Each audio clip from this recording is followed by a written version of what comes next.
you're looking to dive into topics on how to live a happier, healthier, more fit, and long lifespan, then you've come to the right podcast. Livin the Dream with me, Coach Damian Evans. Together, we will explore the topics on all things health, fitness, and wellness. Together, we will be lifelong learners on this journey to living the ultimate dream. What up, Dream Team? Coach D here coming at you from beautiful sunny San Diego, and welcome back to the Livin the Dream podcast, where we're going to kickstart your week with the right mindset in order to conquer your goals and live your dream life. And today, we're diving into a topic that is at the core of living a fulfilled and resilient life. This is the art and science of doing hard things. We'll explore why stepping outside of your comfort zone is essential for a happier, healthier, more fit, and longer lifespan.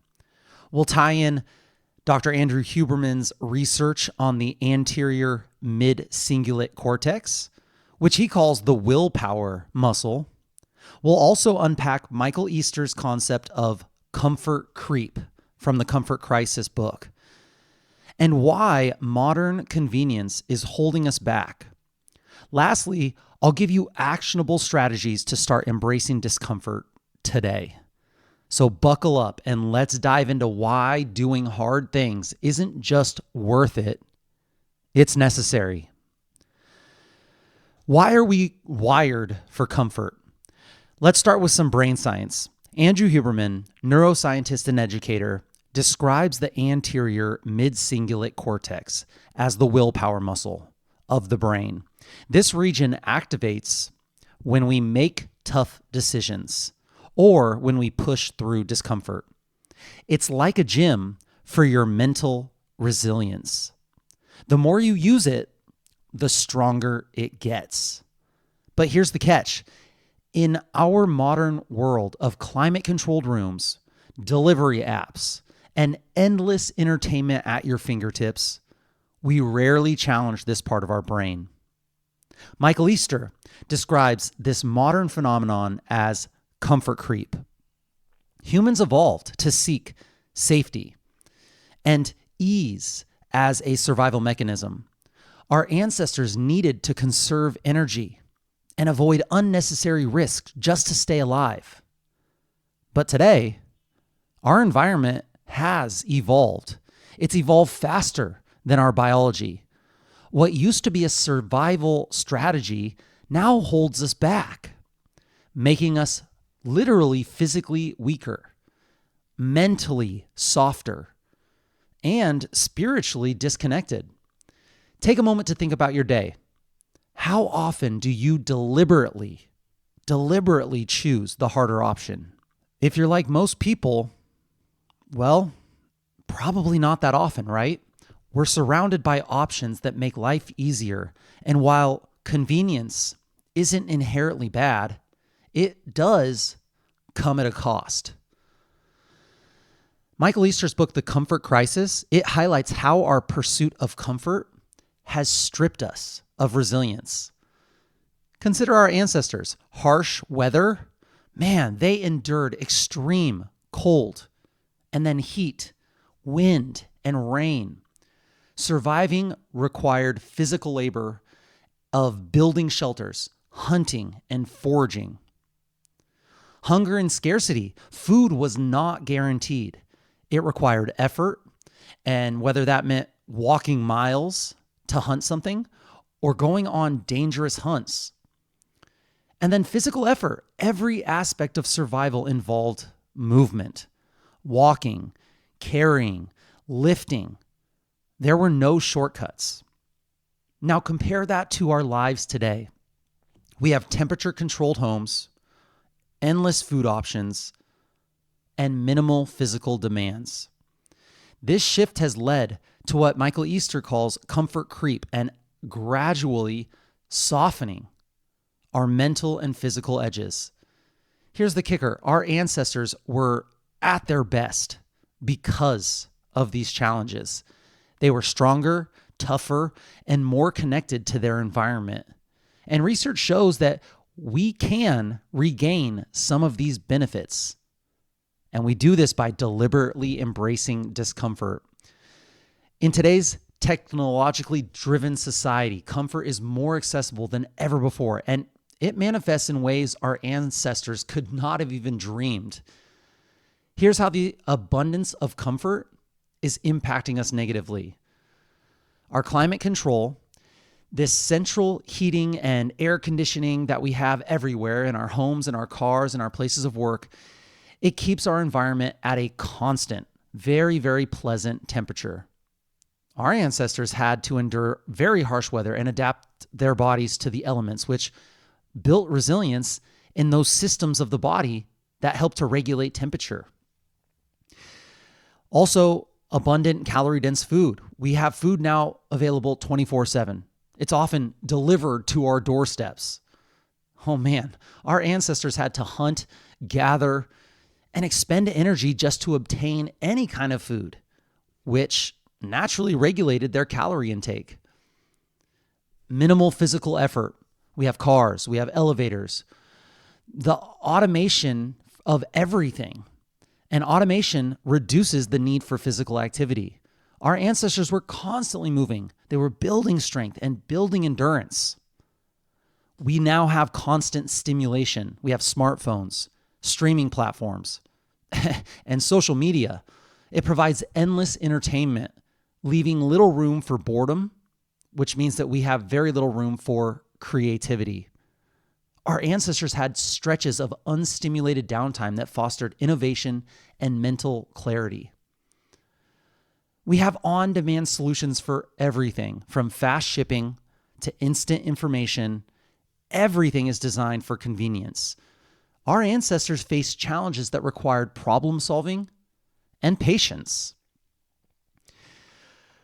What are some negative effects of these comfort that we have now in our modern society? Well, number one, physical health decline. We see it. Sedentary lifestyles, overconsumption of food, and lack of exposure to natural stressors. This contributes to obesity, cardiovascular disease, and metabolic disorders. We now have mental softness. Avoiding discomfort prevents the strengthening of this part in the brain, the anterior midcingulate cortex, which is crucial for willpower and for decision making. We now have higher rates of anxiety and depression. The ease of modern life eliminates many natural challenges, which then ironically can lead to a lack of purpose and increased mental health struggles. We now have reduced resilience without regular exposure to any kind of discomfort. We then struggle to cope with the tiny, tiny small stresses and adversity that we experience throughout our days. This leaves us more fragile in the face of challenges. And then lastly, really importantly, our disconnection with nature. We think that we are different. We are separate from nature. Living in urban environments and spending most of our time indoors, it really does cut us off from the grounding and restorative effects of the natural world. Can we learn from the past? Our ancestors thrived in harsh conditions because of their daily struggles, and that forged their physical strength, their mental resilience, and their deep connection to whatever purpose they had. To combat the negative effects of modern comfort, we must actively seek out and embrace challenges. By introducing small, deliberate acts of discomfort into your life, such as maybe just moving a little bit more, or even fasting from food or technology, unplugging from technology, you can reclaim the resilience and vitality that were second nature to our ancestors. What is the science and benefits of doing hard things? What happens when you step out of your comfort zone? Let's break it down. Number one, your physical health. Challenging your body through activities like heavy lifting, cold exposure, or things like fasting, mimicking diets. The physical demands that our ancestors faced, these kind of things, these practices can reduce the risk of chronic diseases like obesity, heart disease, and diabetes. For number two, mental toughness, I love this one. Pushing through discomfort strengthens that part of the brain, your willpower muscle. It improves your ability to handle stress and make decisions and stay disciplined. You see this all the time.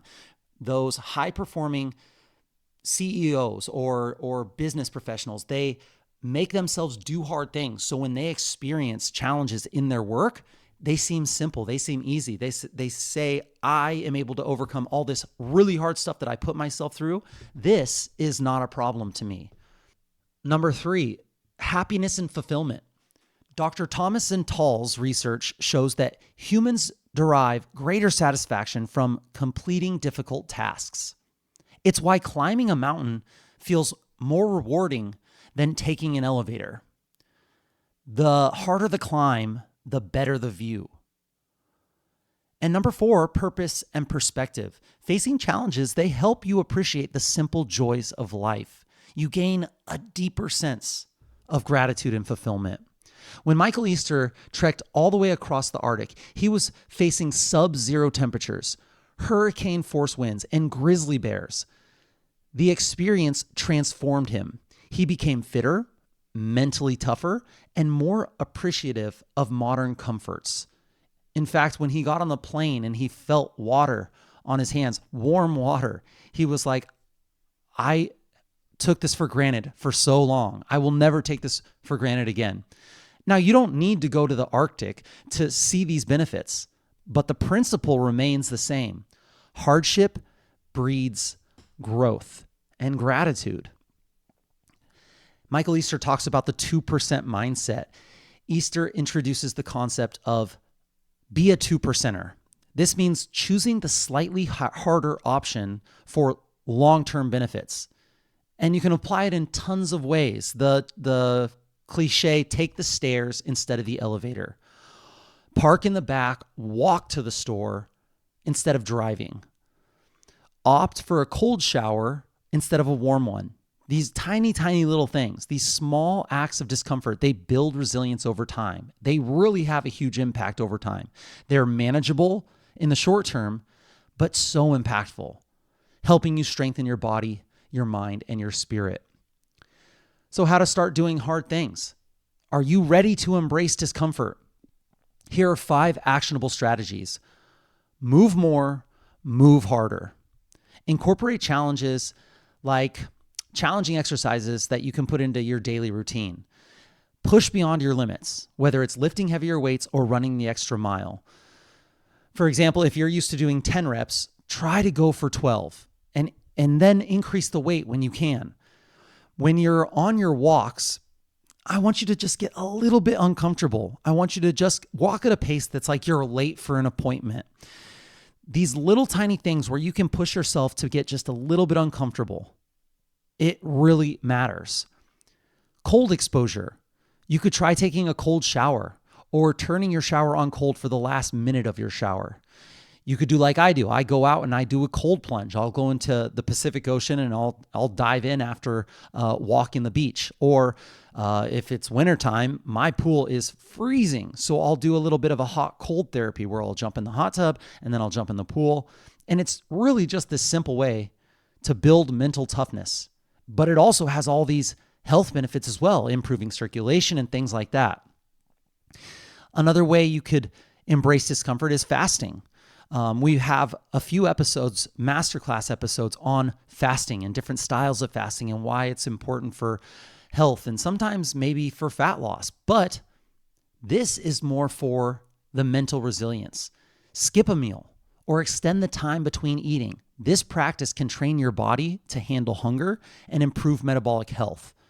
There's definitely downsides to fasting when it comes to different people and where they're at in their metabolic health, but for this purpose only of just being more resilient and showing yourself that you can and showing yourself that you're in control and not your cravings, fasting could be a great way to embrace discomfort. Another one that I like that I should do a lot more, a digital detox. Turn off your devices for an hour a day. Delete your social media for a week. Use that time to journal, meditate, or simply just be present. And then you can also give yourself little micro challenges. Commit to just one small, uncomfortable action a day. It could be walking. It could be waking up a little bit earlier. It could literally be just speaking up in a meeting that you usually are quiet on. Or it could be tackling a task that you've been avoiding. Micro challenges. Commit to one tiny, small, uncomfortable action a day. The bigger picture here, discomfort isn't just about physical challenges. It's really a mindset shift. By choosing hard things, you're not just strengthening your body, you're reshaping your brain, and you're reconnecting with your purpose. And you're showing yourself that you can do hard things. You're proving to yourself that you can do things that you said you're going to do, even if they're uncomfortable. Every small step outside of your comfort zone compounds into monumental growth. As you go into this next week, I want you to ask yourself, what's one hard thing that I can do today? Maybe it's a challenging workout, a tough conversation. Maybe it's saying no to an easy but unfulfilling habit. Every step outside of your comfort zone brings you closer to the happiest, healthiest, and most fulfilled version of yourself. Keep chasing that dream life. Don't settle for comfort. Instead, seek the extraordinary life that is waiting for you on the other side of doing hard things. And that's it, my friends. Thank you so much for joining me on this Mindset Monday episode of the Livin the Dream podcast. Please share the knowledge that you gain with your friends and family and hold each other accountable. If this episode inspired you, share it with a friend who could benefit from getting a little uncomfortable. To support this podcast and help it grow, please subscribe on whatever platform you're listening to this podcast on. And it would help a ton if you could just leave a quick review telling others how this podcast benefited you. Leave a comment on this episode, letting me know how you're incorporating discomfort into your dream life. This really is a non-cost way to help get this important wellness content into more people's ears. Tag me at livingthedream_podcast or at coachdamian_SD and let us know how this episode benefited you. Let us know what we missed. Let us know what we got wrong. We want to know. Message us if you have any suggestions or tips that would help your Livin the Dream team that we could discuss on future episodes. I will be right here with you working on making us stronger, happier, and healthier humans. Until next time, friends, keep living the dream.